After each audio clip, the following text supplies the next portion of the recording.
Betting apps కు ప్రచారం కేసులో సిఐడి సిట్ విచారణ కొనసాగుతుంది. సినీ నటుడు రానా, యాంకర్ విష్ణుప్రియను సిట్ విచారిస్తుంది.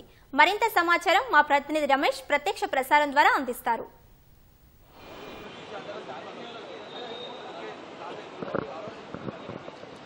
తెలంగాణ రాష్ట్రంలో బెట్టింగ్ యాప్ల ప్రచారం కేసులకు సంబంధించి కూడా ఇప్పటికే సిట్ అధికారులు ఒక దర్యాప్తుకు సంబంధించి కూడా కొనసాగుతున్న సంగతి తెలిసిందే. అయితే దీంట్లో సిఐడి అధికారులు పూర్తి స్థాయిలో దర్యాప్తు అయితే కొనసాగిస్తున్నారు. మొదటగా విజయ్ దేవరకొండను విచారించిన ఇటు సిఐడి అధికారులు, తర్వాత ప్రకాష్ రాజును కూడా వారి స్టేట్మెంట్ అయితే రికార్డ్ చేయడం జరిగింది. ఈరోజు ప్రధానంగా సినీ నటుడు రానాతో పాటు యాంకర్ విష్ణుప్రియను కూడా విచారణకు రావాలని చెప్పి కూడా గతంలో నోటీసులు ఇవ్వడం జరిగింది. అయితే ఈరోజు 3 గంటల ప్రాంతంలో కూడా వీళ్ళిద్దరు కూడా విచారణకు అయితే హాజరు కావడం జరిగింది. వీళ్ళు చేసిన ప్రచారం సంబంధించి, తర్వాత బెట్టింగ్ యాప్లకు సంబంధించి కూడా ప్రచారం చేయడం జరిగిందో వాటి యొక్క వివరాలను సిఐడి అధికారులు వివరాలు సేకరించి తర్వాత వారి యొక్క స్టేట్మెంట్ అయితే రికార్డ్ చేయనున్నారు. ప్రస్తుతం రానా సంబంధించి కూడా అంటే గతంలో అనేక యాప్లకు సంబంధించి కూడా ప్రచారం చేసిన వాటికి సంబంధించి కూడా వివరాలతో పాటు బ్యాంకు యొక్క స్టేట్మెంట్లు కూడా తీసుకురావాలంటూ కూడా వారికి వివరించినట్లయితే మనకు ఒక సమాచారం అయితే అందుతుంది. దానికి ఆధారంగా వాళ్ళు స్టేట్మెంట్కి సంబంధించి కూడా బ్యాంకు ఖాతాల వివరాలతో పాటు తర్వాత వివిధ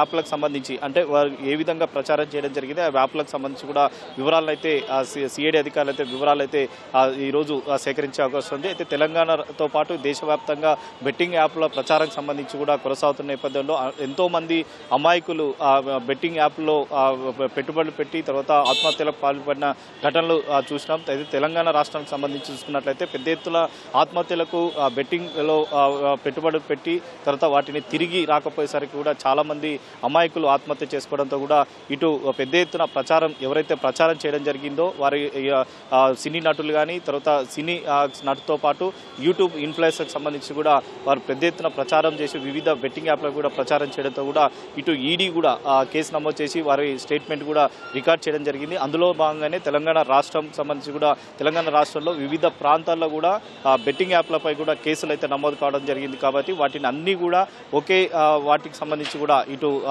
తెలంగాణ ప్రభుత్వం ఒక సిట్ను ఏర్పాటు చేసి దీన్ని పూర్తి స్థాయిలో దర్యాప్తు చేయాలని చెప్పి కూడా భావించింది. కాబట్టి అందులో భాగంగానే ఈరోజు ఒక్కొక్కరిని కూడా సిట్టు ఇటు సిఐడి అధికారులకు సంబంధించి కూడా పూర్తి స్థాయిలో దర్యాప్తు అయితే కొనసాగిస్తుంది. దర్యాప్తులో భాగంగా మరికొన్ని విషయాలు వెలుగులోకి వస్తాయి. ఎందుకంటే ఇప్పటికే పలు కేసులు కూడా నమోదు చేసినప్పటికీ వాటి నుంచి కొంతవరకు ఎఫ్ఐఆర్లు కూడా నమోదు చేసి తర్వాత వారి నుంచి వివరాలు కూడా సేకరించి ఇన్ఫ్లుయెన్స్ కానీ తర్వాత సినీ ప్రముఖుల నుంచి కూడా కొంతవరకు సమాచారం అయితే రాబట్టడం జరిగింది. ఈరోజు కూడా ఇటు సినీ నటుడు రానాతో పాటు యాంకర్ విష్ణుప్రియ కూడా విచారణను కూడా సిఐడి అధికారులు విచారణ చేయనున్నారు. విచారణ తర్వాత మరికొంతమంది ఇన్ఫ్లుయెన్స్తో పాటు తర్వాత సినీ నటులు కూడా బెట్టింగ్ యాప్లకు సంబంధించి కూడా కేసులు నమోదయ్యాయి. కాబట్టి వారిని కూడా నోటీసులు జారీ చేసి వారిని కూడా విచారణకు హాజరయ్యే అవకాశాలు హాజరు కావాలని చెప్పి కూడా ఆదేశాలు కూడా జారీ చేయనుంది. ఇప్పటివరకు పూర్తి స్థాయిలో సినీ నటులు ఎవరైతే ఉన్నారో వారి అందరికీ కూడా ఈ బెట్టింగ్ యాప్లో ప్రచారం జరిగిందో వాళ్ళందరూ కూడా సిఐడి విచారణకు కూడా కొంతమంది విచారణకు హాజరు కావడం జరిగింది. విచారణ అనంతరం కూడా మీడియాతో మాట్లాడి ఇంకా